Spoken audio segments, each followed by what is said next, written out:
Up പൊളി സാധനം ഇപ്പൊ തകർത്ത് ഒരു രക്ഷയില്ല. സെക്കൻഡ് ഹാഫ് അതിനും കിട്ടില്ല. ഒന്ന് ഫസ്റ്റ് ഹാഫ് പൊളിയെങ്കിൽ സെക്കൻഡ് ഹാഫിനെ പറയണം. 2025 തമ്പുരാൻ തമ്പുരാനാണ് തമ്പുരാൻ തമ്പുരാൻ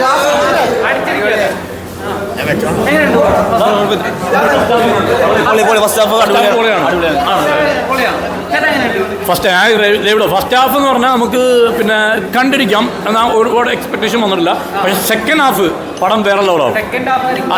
കത്തിക്കാൻ വെച്ചാൽ വേറെ ലെവലിലുള്ള കത്തിക്കാതിരിക്കും പോകുന്നു. കാരണം വെച്ചാൽ ഗെയിം ത്രില്ലർ എന്താണെന്നുള്ളത് ഇതുവരെ വന്നിട്ടില്ല. ഓക്കെ പടത്തിൻ്റെ ഒരു കഥയുടെ ടേണിംഗ് പോയിന്റിലേക്ക് റോബറി അങ്ങനെയുള്ള കാര്യങ്ങളൊക്കെയാണ് പോയിരിക്കുന്നത്. സെക്കൻഡ് ഹാഫ് ആയിരിക്കും പടം ഒരേ പൊളിക്കാൻ പോകുന്നത്. Just wait and see.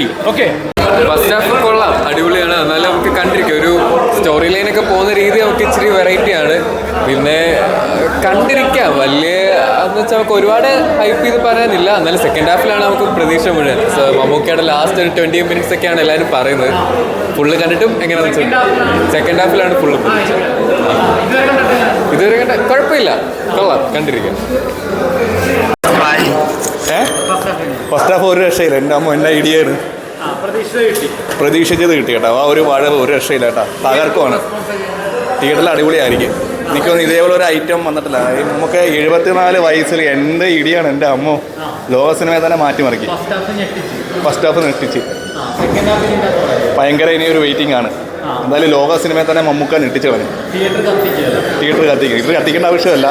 Mammukka അതിനെ വരുമ്പോൾ തന്നെ ഓട്ടോമാറ്റിക് കത്തിക്കോളും. അപാര ലുക്ക്.